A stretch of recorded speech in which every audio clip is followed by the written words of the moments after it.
नोएडा में नौकरानी बनकर घरों की सफाई करने वाली दो खातून खुद घर साफ कर गए। सीधा 85 लाख के गहने और करीब 3 लाख कैश सेक्टर 24 और 49 इलाके में चोरी कर पश्चिम बंगाल तक भागी हैं, लेकिन पुलिस की पकड़ से बच न सकी है। जॉइंट ऑपरेशन में दोनों गिरफ्तार हो गए हैं और पूरा माल बरामद कर लिया गया है। अब सवाल यह है कि नौकरानी पर भरोसा करने से पहले क्या आपका वेरिफिकेशन पूरा है?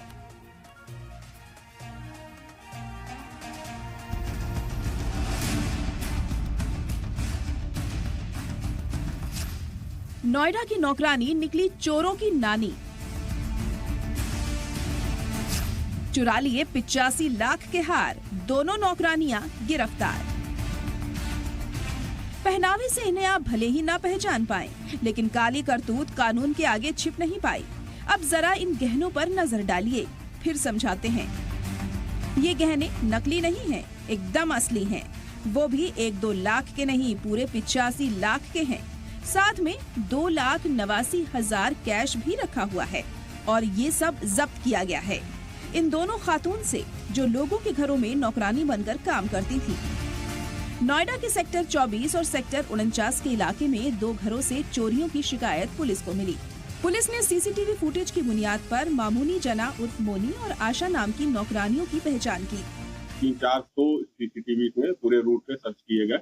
उसके आधार पे कुछ फोटो सामने आए, जिसको वेरीफाई कराया गया।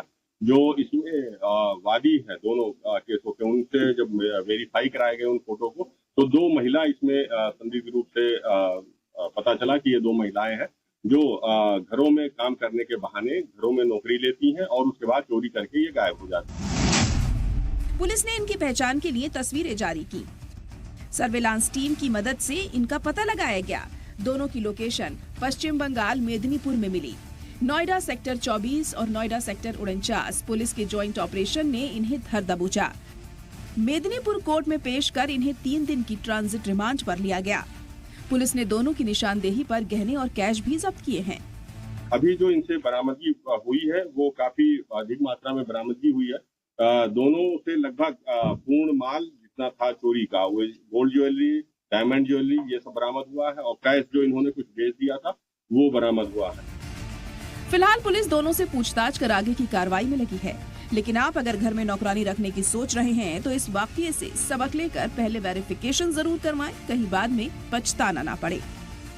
ब्यूरो रिपोर्ट, सलाम टीवी।